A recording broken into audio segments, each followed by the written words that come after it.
para një muaj u shitën tonelata fileto pule me salmonel.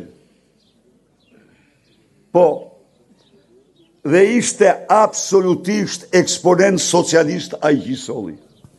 Por që duket se i kishtu edhe Edi Rami shpita tila dhe e kapi salmonella, u thoshte, mjekve u thoshte e kam nga breshka. Po egzakt, se man breshka në shpia, i man breshka për arsye tjera, për arsye shtetësore, jo për arsye tjera i man për arsye shtetësore. Pra, do ketë, tani imagjinoni çfarë sigurie. Kur salmonella shkon te kryeministri, siguria është zero. Zero.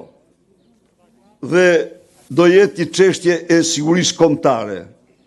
Do ndalohet me rrepsin më të madhe importi i inputeve